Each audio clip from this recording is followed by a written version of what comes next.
Hello and welcome to the Tifo Football Podcast. I'm Joe Devine, and today I'm delighted to be joined by JJ Bull. Thanks for having me, Joe! That's right, you're making a visual joke there related to the fact that we had no sound moments ago. That's correct. How about that? Now, how are you going to follow that? Colin Millar?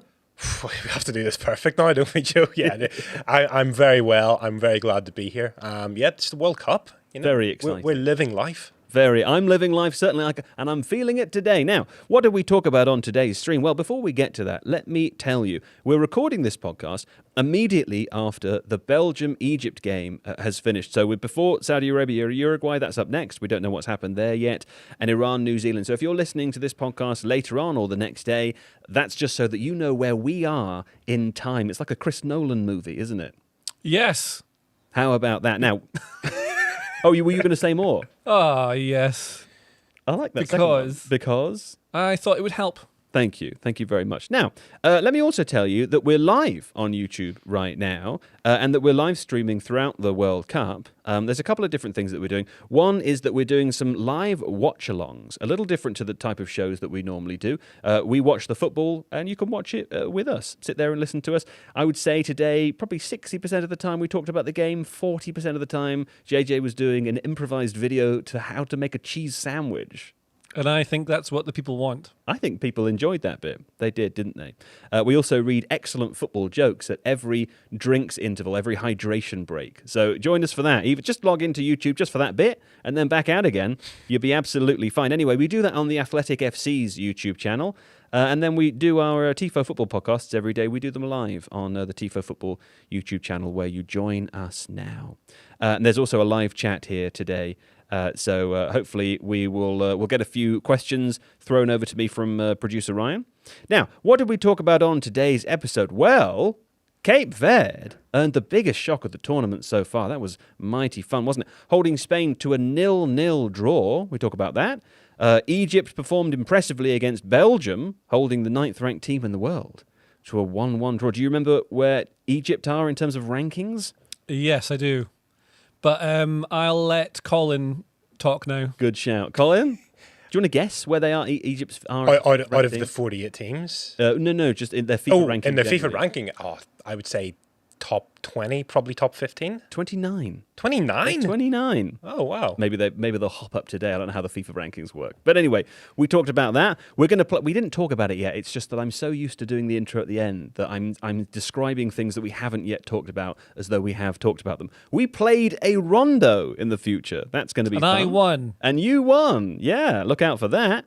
Sweden hammered Tunisia 5-1 late last night, and there's some stories out there about Tunisia's coach. I'm hoping that Colin will be able to address those because I am confused about what's happening. Hopefully you're less confused than me.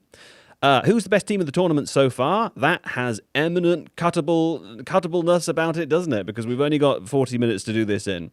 And also, last night, Ivory Coast beat Ecuador. We're going to talk about Yan Diomande a little later. Any other breakout stars from the World Cup too. Plus a little bit of points are bad. Also, eminently cuttable. So there you go. That's it. And when I'm editing this a little bit later on tonight, this is where I'll add some more music. Spain, Cape Verde. Spain 0. Cape Verde. I'm trying to train myself to say Cape Verde. I keep saying Cape Verde. But it's right that it's Cape Verde, isn't it? Or Cabo Verde because it's in Portuguese. Yeah, so I think they officially changed the name to Cabo Verde. Right. About 10 years, 10, 15 years ago. Like the governmental change. Cabo Verde. Okay. I think. Right. I think. But the Portuguese always confuses me because they always do pronounce it like, everyone says Pepe, but then whenever Portuguese people say it, it's Pep. They say Pep. So then I'm kind of thinking, at what point should that override how we say it? In a way, because you want to be accurate, but also, Absolutely. I have a Portuguese friend who tells me that the special thing about the Portuguese language is just that they lose as many letters as they can from the pronunciation of any word, and then that's how you say it, Yeah, so like João Neves. Yeah. João Neves. It's lovely. Now, the World Cup has had its first big surprise result after Spain were held by debutantes Cabo Verde in their Group H opener.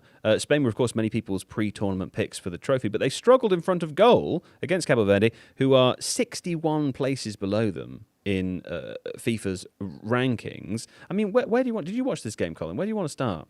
Oh, there's so many places to start with this. It was such a remarkable match. Look, Cape Verde, Cabo Verde, however we want to say it, were absolutely magnificent. And actually, the one thing that you look at this and you think, oh, it's 0-0. Spain had all the possession, all the territorial dominance. You kind of think Cape Verde were hanging on quite a lot. But they made one foul in this match, one foul in 90 minutes, which is the lowest recorded in a World Cup game since they started recording it in 1966. I did not know that. That's incredible. So that's incredible. Wow. Just this performance of discipline, of players knowing exactly where to be on the pitch and what their role was. But I saw one of the analysis, I can't remember who it was that said this, so I apologise for forgetting, but they said the Cape Verde were like a team who don't play with any fear. They don't understand fear. Yeah. So it's just like, this is just our job. We're not as good as them, so we'll defend and we'll keep them at bay. Yeah. And they did exactly that. They were just so impressive. Look, obviously Spain could have scored 1 or 2 goals in the game, and that might change the narrative a little bit. That might have opened things up. But I think they were very well deserving of a point. And look, everyone's saying Spain are probably the favourites for this competition, if you had to say there are favourites. Yeah.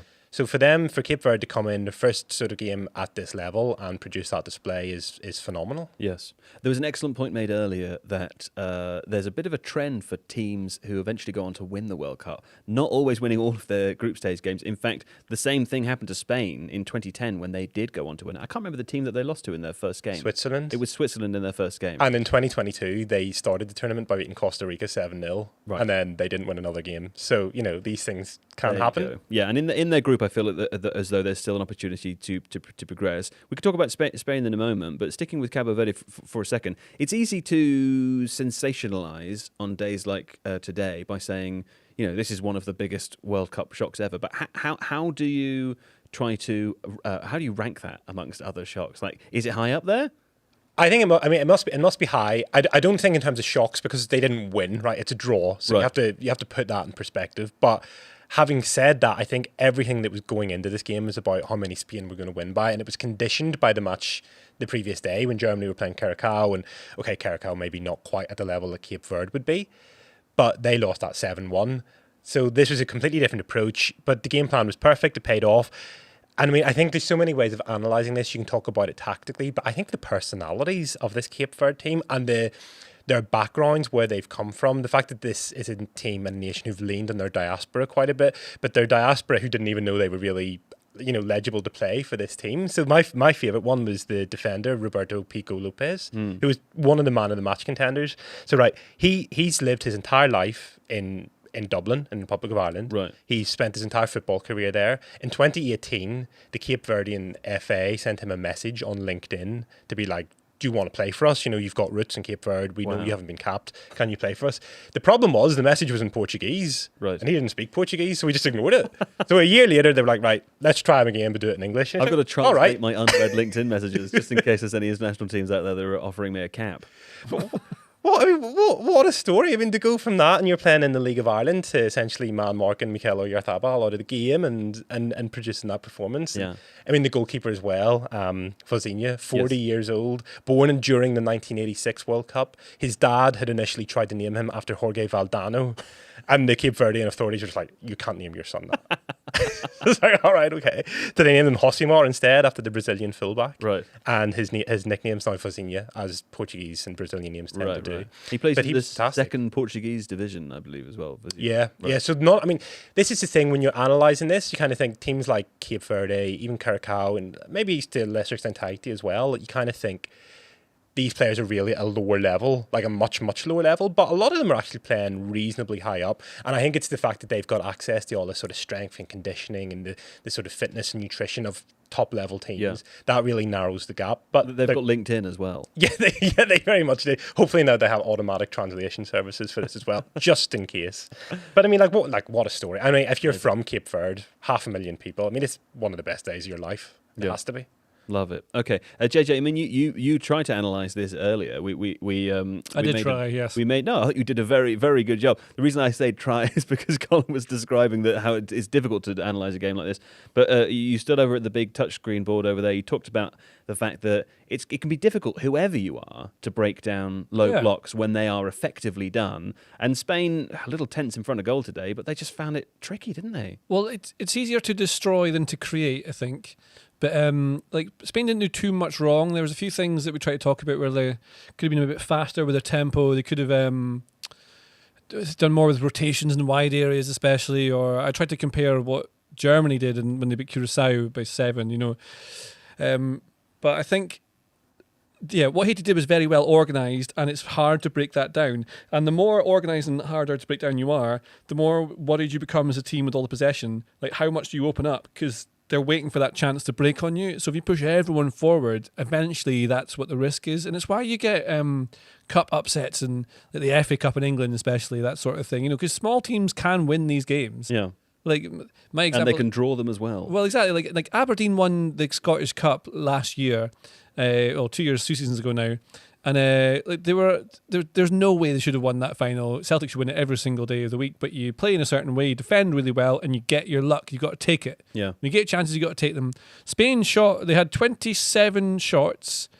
The Cape Verde goalkeeper had 7 saves, so he played very well. Like we're saying, did really well. A lot of the shots were pretty close to where he should have saved them. As a professional goalkeeper, I would say, which seems extraordinarily harsh. But he did very well, but like there was nothing really like, whoa, how do you do that? He just did everything perfectly, which is what a good professional, like international level goalkeeper should do. Yeah. So, and he's presumably having a lovely evening. Yeah. Oh, yeah. I mean, well, I regret that now. Can we can, this is live, is it? Yeah. Okay, it's fine. Hi, the Cape Verde goalkeeper was amazing. Yeah, I don't know. Like, it was decent. No, I think it's a fair point. I think like the descriptor there anyway, or maybe the point you're making is that like on another day, Spain could have won this game, right? Like they got enough XG in the game. Yeah. They did create chances. They were a little sloppy in doing so, but it's not like they were, you know, completely kept at bay. No, and that is the magic of football. And how you can have, it's not always the big one that wins. And also, it's not all about tactics. It's not all about like great, it's about like heart and passion and all the like football man things. Like these are all very real. And it's one of the reasons that I like the World Cup so much is because the tactics are a bit of it. You can do some things with it and you can set them up. But then about 10 minutes in, it doesn't matter. Yeah. And then it's all about like who wants it more. Totally. Who's you just see these players become more than what they are because the staging of it makes them there. That's the magic of what this. Yeah. That's what the magic of the tournament does. But no, but I think it's true though, and it's also about the moments, isn't it? I said this to you earlier, but our American colleague Chris Branch from The Athletic made a video earlier. He was watching the Germany-Curacao game yesterday, and he's outside afterwards, and he's saying obviously Germany won the game 7-1, but the moment he won't ever forget is watching Curaçao's first goal. And as he says it, a Curaçao fan comes up behind him and starts chanting, "We won the game 7-1," which is possibly one of the most wholesome things I've seen in a long time. It's moments like that really make a World Cup exciting. Indeed it is. When was that World Cup when England drew with USA? When was that? Was that 2010 makes sense. No, was it? Something like that. 2010? When they drew, and I remember I was there, and then I was there with some English guy when I was in America, in New York at the time, and England drew with America, and all these USA fans were trying to wind up this guy who was English. I'm very distracted by what's going on around me. I'm going to make more sense. I'm telling producer Ryan to write. He's mouthing something to me, but I can't tell what it is because I don't have good eyes. So write it in the plan, and I'll read it. Thanks. Or internet. Oh, it was 2022. It wasn't 2010. It wasn't 2022. No, it was years ago. There was two. There was the 2010, the Rob Green. Rob Green one. Yeah, yes. That's 2010. Was it 2010? Yeah. Oh. Yeah, that's right. Yeah, 1-1. Yeah. And so they finish it, and there was this USA fans who were going like, "We won, we won." The English guy did not like this, and got like very, very shirty with him. Always ended in a bit of a fisticuffs. Oh, good lord. A thing, and I was like, "This sucks. I don't want to be doing this anymore." No. And then I ended up playing a xylophone back at his house later. Met his family. They seemed nice. Great. Yeah. There you go. Hey, what's the mood like in Spain, Colin? No. That's too hard of a left turn. The reason I want to ask you that, though, is because Spain, obviously, as I said earlier, many people's pre-tournament picks, the trophy, pre-tournament favourites, as we call them, is it that way in Spain? Do people in Spain feel like they are the favourites for this or not? Yeah, it's a good question, Joe. And I think if you want to talk about it within Spain, you talk about it within the squad. and the squad of players that they have. And one of the things that Luis de la Fuente, the manager, said ahead of this game was, we are favourites for this competition, but there's not really anything has changed since the Euros in 2024, when nobody really had them down as favourites before the competition started, but when it did, they were just excellent throughout that tournament. So he said that they're proud to have that tag and to have that expectation. Not that they want it, not that they're like actively looking for it, but they're proud that their work has been acknowledged to the point where people now think of them as a really good team. Yeah. And I actually kind of think in a game like this, almost it counts a little bit against them to have that own internal thing of like, we are the favourites no matter who we're playing. And most of our opposition might set up like this. They might just set up in a low block. Cape Verde have kind of put in a sort of, I guess, like a framework of how you can stop this team. But I think there's a couple of concerns, as there are with any team, right? I think the big concern is the fitness of several players, namely Lamine Yamal, who did come on in this game. That wasn't the plan. I think the plan was, look, let's make him sit out the first game. Maybe for the second game we can bring him on as a sub, work him back in. He hasn't played football for 8 weeks. Now, this is a guy who obviously we know superstar potential at the very least, can change games, can win matches. But also Nico Williams has had a really difficult season with form and fitness. He's not fit to play either. So that's your two wide, quick attacking players not available. Spain don't really have anyone to come in for that. They don't have a similar profile. So for this game, you had Pedri, who's this, as we all know, this little midfield magician. But his heat map is like he's on the right flank quite a lot and on the left flank quite a bit. And players didn't really seem to know where to go because the possession was quite slow. The defence wasn't coming out. And they didn't have that second or third gear to go into as they had in the Euros. So yeah, within Spain itself, there's a couple of questions as well. At the last Euros, they had 3 captains, right? The actual captain, Alvaro Morata, Dani Carvajal, and Rodri. Now, only one of those 3 players is still in the group. Rodri's still in the group. He's obviously had a long-term injury himself, and there's doubts over his fitness. But with that, those dynamics were as key as the actual sort of tactics and the form those players were in. It was the dynamic that group had. A lot of key players have left that group. So you've got guys coming in. Obviously, Gavi started this game. Paul Courtois has replaced Lenormand as centre-back. There's been a couple of changes. But you look at it, they're unbeaten over 30 matches. And they've played a lot of good teams, and they've won a lot of matches by quite a big scoreline. So for me, they still are the favourites. But, I mean, what does favourites mean in a competition? I guess you maybe got a 15 to 20% chance of winning it. Yeah. Right? I think Opta was saying France have the best chance of winning 20%. Yeah, exactly. And there's so much can go wrong. Now, if Lamine Yamal is to come back in, return to fitness, and avoid injuries throughout the tournament, I kind of think Spain probably still should be favourites. But, they have had a couple of injury setbacks. If they had somebody like Fermin Lopez, who scores 15 or 20 goals every season for Barcelona, making those late runs into the box, that would have made a difference today, I think. But he's out of the tournament with injury too. Yeah. So they've had a bit of bad luck. And I kind of think this is a setback, but they'll still get through the group. I think they'll be okay. And if you want to have a setback, you want to have it in a game like this. Like, look at Argentina at the last World Cup and be like, look, that's what's going wrong. We're going to tweak this, and we're going to come out, and we're going to have that motivation as before. We're not going to have any sloppiness, and we're going to need to prove a point now again. Yeah. Okay. I mean, I'm also excited that they didn't win the first game, because I feel as though that puts pressure on for the other group stages and other group games, and also makes it more likely that they might not go through the group in first place. More exciting fixtures to come. Ooh. Yes.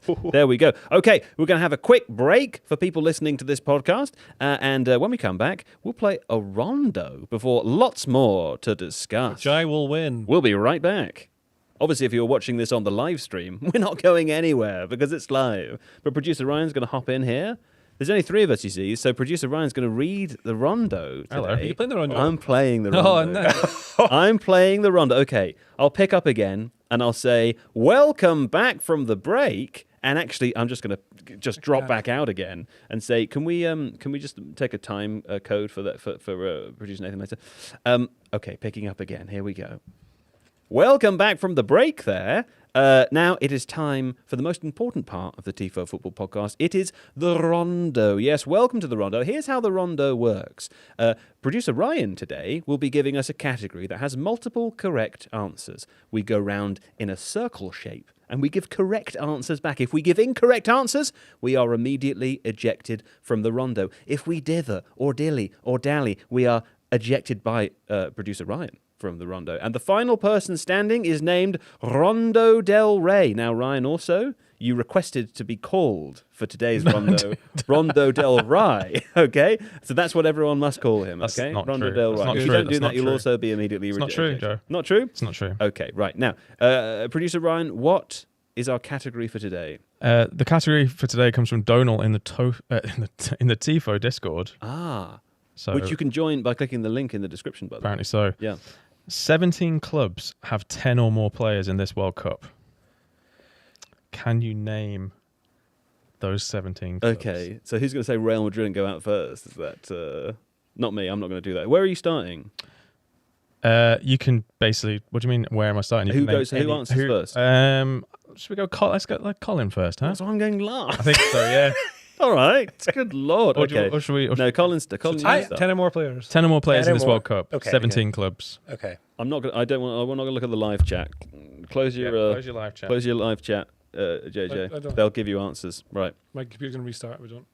The internet's not working over there. Okay, Colin, you start. Crystal Palace. Correct. They have Wow. 12 players. Wow. What a place to start. Okay, Sunderland. Incorrect. I thought they had loads. They said they had 12 earlier. I think they did On say the they had TV. 12. They did say Well, they had hang 12 on. earlier. Did they? Yeah. They did Well, say there's an that. article on, not the Athletic, but the BBC What that says no. that says no, and that was posted less than 2 weeks ago. Maybe they've Genuinely, like the TV earlier, they were talking about that earlier. That's have why a I said quick it. check. Have a quick check. I should get a Rego otherwise. I think because I heard that statistic as well, and I heard it in relation to Real Madrid, which was funny. Real Madrid, of course, had no players in the Spain team. Now They have one Yeah. because they bought Marc Cucurella. Yeah. Yeah. Yeah. Okay. It We'll see. says Crystal Palace. Sunderland, Crystal Palace. Oh, it says Crystal Palace said with 13 of our players involved. Oh, well, hang on a minute. Have I missed one? Oh no, Rondo del Rye. It's his first time in No, the driving sorry. seat, guys. Who? Hang on a minute. Sunderland. The underappreciated art of developing a rondo. It's very hard. People never get the credit they deserve, do It they? is. Shouts to Steve Hankey. Hey, Steve Hankey has never ever made a rondo ever. It's always me. It says Just they giving have Steve had Hankey the 12 credit. Players. All right. So, squad. Hang on a minute. Is it of all time? 1, 2, 3, 4. I think let's just give it to him. It says 11 on the. My slight concern is that we've only got 19 minutes left before All another right, game I'm of going to put it football, in. so I think it goes in. Fine. This works in my favor. Let's go. Congratulations. Apologies, because that article was out of date. It's So fine. sorry. We don't accept your apology, but it's fine. We'll move on. Is it my turn now, Ryan? Yes, but that also Okay. means there's more teams. So, I would sorry about like Manchester City, please. that. Yes. Thank you. Colin? Chelsea. No. Oh, Chelsea are yes, not in no, it? they are. Oh, They are. They're are on in the updated list. This is terrible. They have a squad of like 45 players. I That know. I'm so sorry, everyone. All I right. got deceived. Don't by you that worry. list. Don't you worry. There's got to be Bayern Munich. Yes. Okay. Oh, I'm supposed to be thinking when I'm not talking. Yes. And I wasn't thinking. And I'm now putting You can't in the write them teams down. that weren't in that original. which is I'm great. going to say Arsenal are in this list. They are. Thank you. Oh, nice. It's back to me now. No, it's Colin. Colin's out. Well, no, Chelsea were on the Colin list. was Oh, Chelsea. Yeah, it was a Sorry, mistake it that was he the was out. mistake. Remember when it was a mistake that you were out? I'll pick yeah. Barcelona. That's frustrating. Correct. Oh. Well, then I will have to go for Liverpool. Correct. Okay. Can I please have Inter? It's not on the list. Not on the list. In which case, don't check. I'm sure it isn't real. It makes This sense that rondo I've gone out doesn't first. matter. It makes sense the that I've rondo gone out that first. never was. Colin, back to you. I still think Real Madrid should be on that, shouldn't they? Let's just rewrite the Yeah. rules right now. They are. It's not about whether it's true or not. It's about whether it's on Ryan's list. Okay, that's it. That's it. If it's not on Ryan's list, that's the end of the game. It's fine. Colin, Can I swear? no, I right. think no. Never mind. But you could say creepers. Not what I was going to say. Don't worry. my Real Madrid choice will go through then. Yep. No, it is. They were all on the list anyway. They were on the real list. Okay, let me go with Borussia Dortmund. Yes. Yes. Back to you, Colin. Aston Villa. Are you not in anymore? No, That's I'm out. already been said. Aston Villa hasn't been No, said. it has No, now. you're fine. Then I will have to go for the team everyone knows has many players Oh, I know the one you're going to say. at this World Cup. Yeah, great pick. That one I'm going to say is, of course, as follows. And what a team it is, may I say. Mm-hmm. Great team. There Yeah. are so many big teams left in this. Like, Yeah, with we've some probably great- got 5, Feels like there's some Top dillying and five. Great dithering players. here. 4, Uh, 3. I They won a can't very think of big teams. trophy. AC Milan. Not them, but they're on the list. Yeah. You've given Colin PSG now. Just give me a second. PSG? Yeah. That's a great one. Then I will have to say one of my very favourite. Let's not do this anymore. I think the answer is going to be. Someone in the chat is genuinely asking me what the rondo is about at this moment. Yeah, I mean, aren't we all?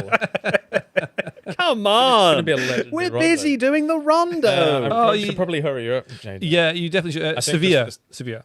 Incorrect. Okay, No. good. Now I'm gone. Colin. Well, what a team player for JJ. Well done. And for the first time ever, Colin wins a rondo Well, without I- having I- to answer another question. We've got 15 minutes before the game Okay. starts. Apparently, the other ones, according to this article, were Al Hilal, Atleti, Fenerbahce, Galatasaray, Manchester United, PSV, and There Slavia you Prague. go. Man United. I was Sorry, everyone. Bye bye. No, don't you worry about it. Right, there we go. A glorious rondo there. Thank you very much for that, producer Ryan. And you can hear more of Ryan on the Stadio Football Podcast if you like that kind of thing. Not that kind of thing. We don't do that. No, we don't do that. Now, there we go. How about this? What's up next now? Well, Belgium won. Won Egypt. Romelu Lukaku, JJ, came off the bench to help Belgium salvage a point in their 2026 World Cup clash with Egypt. That's written by Luke Brown, by the way, the great Luke Brown. Of the Athletics Live blog. Emma Shaw broke the deadlock in some style for Egypt. Fantastic goal. Who were playing in their 4th World Cup finals, but they have still never won a game at this tournament. Quite an unbelievable statistic, but it's true. That wait will, of course, go on after Lukaku came off the bench and immediately pressured Mohamed Hani into turning the ball into his own net. One of the more fun own goals, I will have to say, because it looked very much like a striker's goal. Now, JJ, the second half changes from Rudy Garcia for Belgium. They really seem to shift the momentum, didn't they? We also, I should say, we did our live watch along with this game, so it was interesting to watch this with you and see that perspective at the time. Yeah, you can just sort of tell the game changed. I mean, it changes anyway during the actual game. There's like ebbs and flows, and like different players take hold of things. But they started to try and actually score goals in the second half. Yeah. And it's an important part of the sport. I think putting the striker on, particularly, was very useful.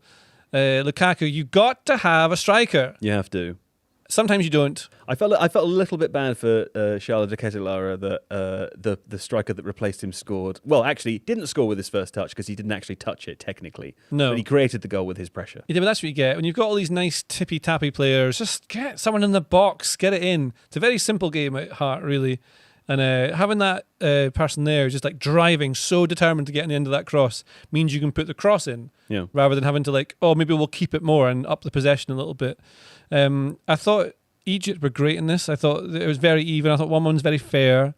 But yeah, there's changes they made. I can't tell you exactly what it was tactically, what happened, but there's just something that made them more direct in towards the end of the second half, where they were able to actually make something of it. Yeah, you expressed some surprise earlier, Colin, that Egypt weren't higher up the FIFA's ranking. I mean, they've been a terrific team of late, haven't they? Yeah, they're one of those teams that are always at these major tournaments as well, and they always seem to be very consistent, especially with AFCON and the results they get there, sort of regularly get into the semi-finals or better. But I looked at their squad; they had 8 players from Al Ahly in Egypt, and 4 of them were in the starting lineup, including Imam Ashur, who scored that brilliant goal. Yeah. And what that tells me, and what you can actually see in their play, is that they know their combinations very well. Like, they play like a team. Yeah. They play like a club team. And Belgium, I wouldn't go as far as say they play as individuals, but you can see that it's very much disjointed. A lot of those attacking movements, they don't know the runs that they should be making. They don't have that synergy that Egypt did. And I think that was very apparent, certainly in the first half, and there was so much more energy and tempo because of that from Egypt. Yeah. And obviously, the two formations, I think they both played like a very similar game with 5 midfielders each, and it was very congested in the middle. It's like a nice idea without purpose. Belgium. Yeah. I remember one of my favourite lines I ever wrote back when I wrote in the newspapers it's like trying to burst a balloon by tapping it with a spoon when all you need is like a knife to jam it. Yeah. That's what they're doing. But you're right on Lukaku. Like he causes chaos, right? And he doesn't necessarily always produce a wonderful performance or produce the finishing touches, but he goes in and he creates that doubt in defenders' mind, and that defence then drops a bit deeper. It creates the space maybe for De Bruyne or whoever else to get on the ball and pick out a pass. So his introduction did make a difference, and he had, remember at the last World Cup, such a almost a nightmare performance in terms of kept getting into these perfect positions and then being thwarted or hitting the post or missing an open net. He could have had 3 or 4 goals, and Belgium went out, I think, at that group stage because of that. And he must have been so determined to come back and make a difference at this World Cup, especially after his injury problems at Napoli. So yeah, I mean, I think both of these teams will get through the group anyway, and they'll probably just look at this, take a point, and think, well, we can get better. I was going to say, the ending of the game very much had the feeling that both teams were happy with 1 point. The other 2 teams in this group, of course, Iran and New Zealand, who are yet to play, so that we don't know the result of that game yet. But certainly Belgium drawing the first game here against Egypt, even potentially losing, doesn't feel like the kind of terminal issue that it has done already for some other teams earlier in this World Cup. So we'll talk about both of those teams a bit more as the tournament progresses. Next up, Sweden 5-1 Tunisia. This game was in the middle of the night here in the UK, so I don't think anybody here watched it live. We've all caught up on highlights. We won't linger too much on the game because we don't love to talk about games that we haven't actually seen live.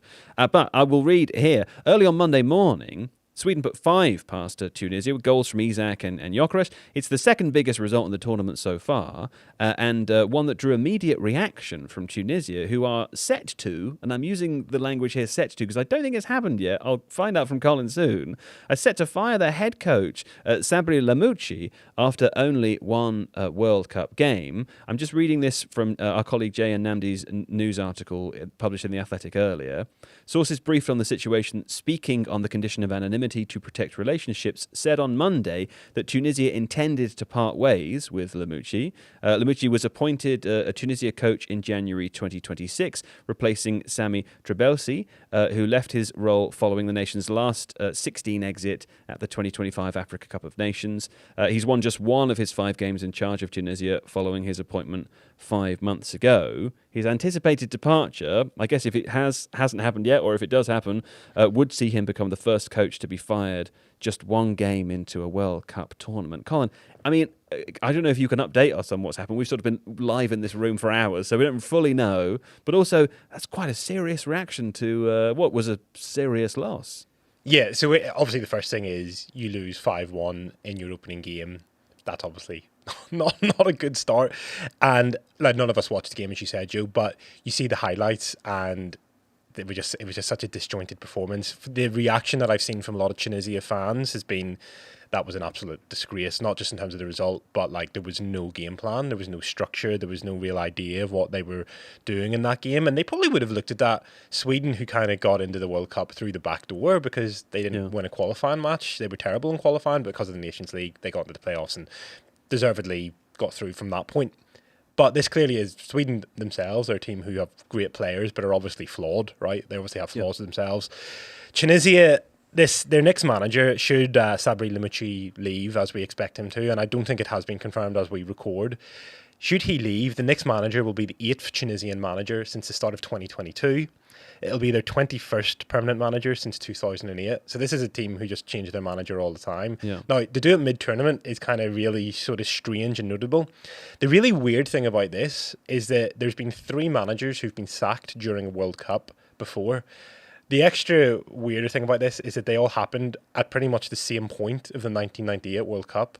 So Saudi Arabia, South Korea, and Tunisia all sacked their managers after 2 games into the 3rd group game. So this is only the 4th ever occasion this has happened. Yeah. And you kind of think maybe this has happened as a result of the performance. I mean, that's obviously comes into things, but surely after 1 match, after just a week or so of being in camp, is there maybe something else that is kind of like, have players said something? Has there been an incident? I mean, I don't want to speculate, but it's just such a strange thing after 1 game. Well, could you say it's because, I mean, they're in a tough group, right? Like Sweden is not an easy team to play anyway. They're two world-class strikers. It's a shame that Kaya's not here to hear me call Gyökeres a world-class striker, but he is. So if Tunisia were going to get a result, you would assume it might be against this Sweden team. If they could, Japan and Netherlands are the other two teams to play here. This group already feels a lot like one of the third-place teams could go through. And if Sweden don't draw or win another game, they've scored. They've got a positive goal difference of 4 starting their matches against the next two teams. So do you think there's an element of perhaps the Tunisian Federation, aside from speculation about what else it could be, thinking, well, the tournament's kind of over? Like there's very, very limited chance of progression at this stage? But this is the thing. We've talked about a 48-team World Cup and thinking you just really need one win from that group and you might be okay, but obviously the goal difference now might come into play too. Tunisia have been to so many World Cups and they're always just so unmemorable. They're always so forgettable. And I think one of the things that people have as a perception is that they're a really negative defensive team and they really do struggle to score goals.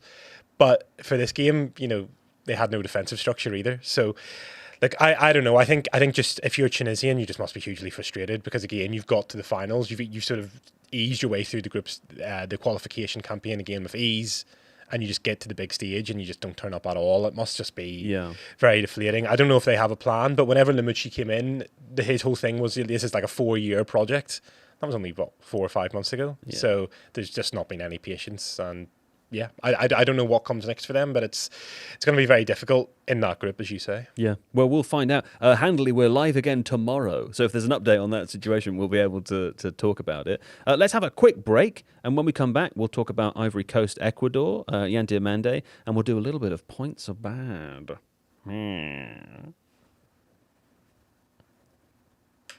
And we're back. What about that? How about that, hey? How about that? We're back. Now, how about that? How about that? So someone pointed out earlier that I say how about that with incredible regularity. Someone in the chat is pointing out that they think I've taken the it's easier to destroy than create from Michael Owen rather than where it's not, obviously it's not that. Did he write the spoon line as well? I don't know. No, I wrote that one. You wrote that one. Yeah. There you go. Yeah. Well, a huge victory, we should say. Ivory Coast 1-0 Ecuador. A huge victory for Ivory Coast, who finished the day second behind Germany in Group E. The winner came from substitute Ahmad in the 90th minute. Jacob Whitehead and Jack Lang in The Athletic called Ivory Coast's 19-year-old Yan Diomande, quote, one of the most exciting dribblers in world football. He was key to this victory.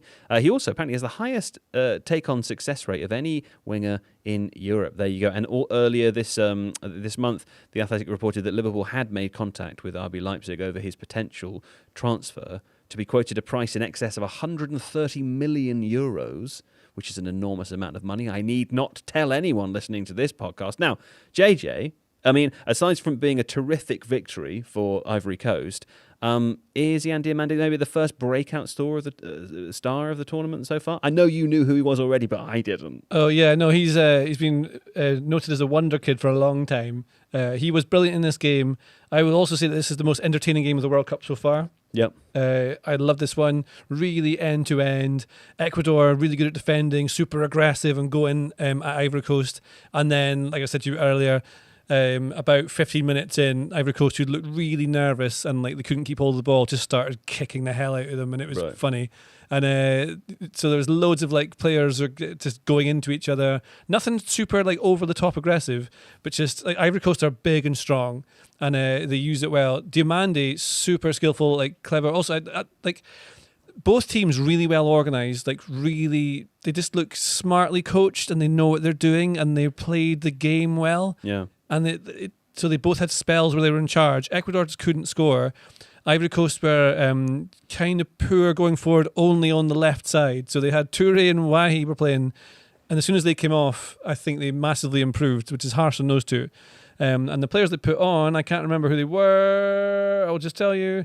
Ahmad Diallo came on.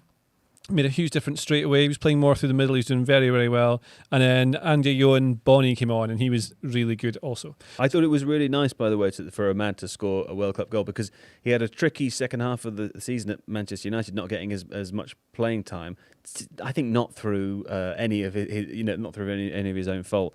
But I just love watching him, and he's got a lovely goal. Fantastic for him. Yeah, I'm with you. He's like he came on and scored that goal, really well taken. It was towards the end of the game, and it was set up by I think it was a right back who just Single, yeah. I can't. Yeah. Anyway, they just did the one time he managed to get space to run into, and he just drove like no fatigue, just like ran with it into the space. And you could just tell it was going to be a goal. And it made sense that it was going to come at the end. Like, obviously, Ecuador would be gutted about it. And the entire crowd's full of Ecuador fans singing all the way through. Magic game. But yeah, Diomande was taking on Piero Hincapié the entire time and doing him most of the time. Yeah. Hincapié was really useful tactically for Ecuador. They were using him like he was left back, but he was often the one who was going forward, like Cucurella does, or I would say not Hincapié for Arsenal, but they run into like the half space and end up further forward. So they're using him as a free man quite a lot. A Ecuador. bit like Gary Neville. And the opposite of Gary Neville, who was always up and down the wing and doing his hard work. Hincapié was decent, but Diomande, if he were to go to the Premier League, I think he'll be up against the most amazing fullbacks he can possibly deal with, and so you won't get quite the fun he normally gets. Well, that's what I was going to ask you, because it's like a huge price tag to attach, which doesn't necessarily mean to be excuse me, to be quoted that by RB Leipzig doesn't necessarily mean that's what they think he's worth, just that's what they're willing to sell. That is what he's worth, though. Yeah, that's the thing, because he can do that, so that he is capable of doing things where you can take on a defender and go and past them.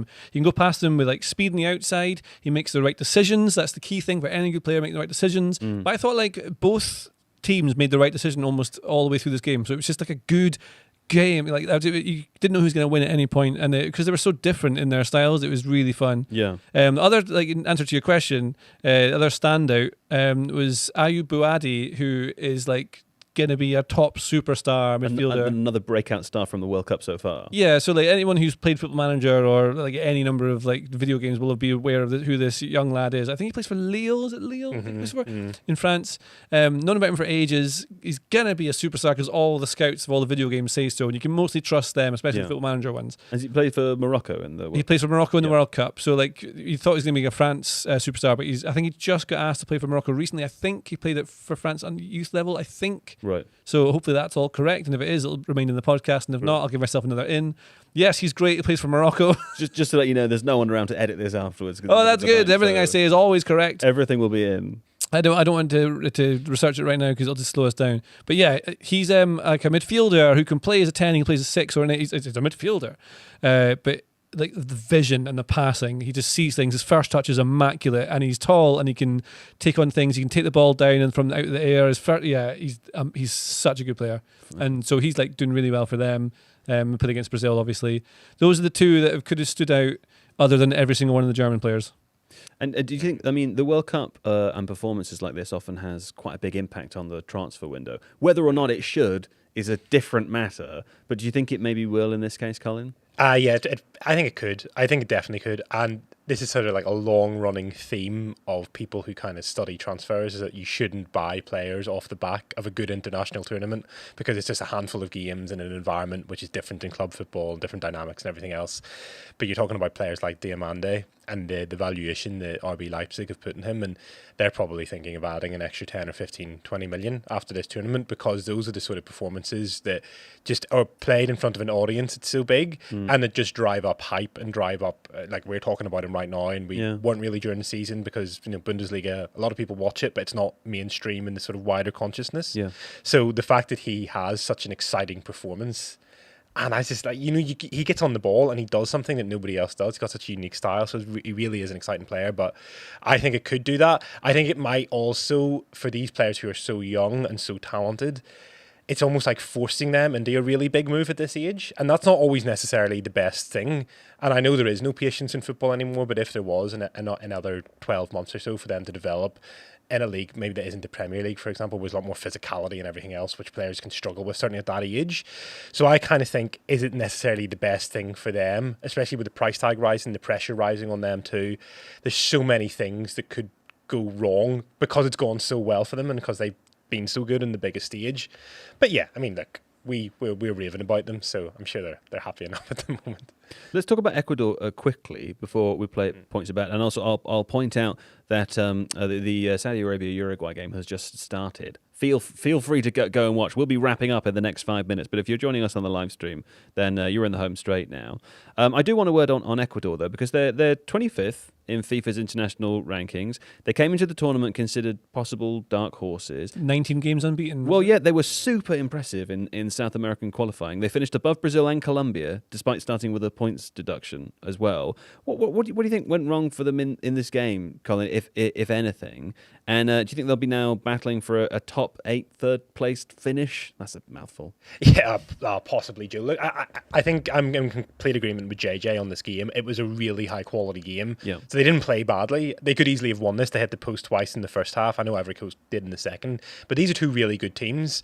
Ecuador conceded 5 goals in World Cup qualifying over 18 games. Now, that is an absurd defensive record. But you kind of caveat that a little bit by Paraguay conceded 10 in 18, and then they conceded 4 against the US. Yeah. So maybe is CONMEBOL just a really defensive stage with not very many goals, and that maybe suited Ecuador a bit better. But I think they played fine. They've got some really good players. You look at Hincapié and Pacho for defenders. I mean, they are, in terms of out and out sort of old school defenders, they are as pure as it gets. They've such a solid structure. But maybe they're relying still on Ener Valencia, who has been around the block quite a while now. They maybe don't have the attacking threats to really elevate them into a team who can maybe challenge for a quarter-final place onwards, in my opinion. But look, I think they'll still get through the group. I think, You think so? Yeah, I think they've got enough about them. Well, they have Curacao to play on Sunday, and then they play Germany in the final game. So you would expect them to beat Curacao. You might expect them to lose to Germany potentially, but although Germany could be qualified already by then. So maybe there's a draw there. I think they could easily get a point against Germany, if not more. I'm the jury for me is still out in Germany. I saw them a couple of times during the qualification campaign against Northern Ireland. I wasn't impressed.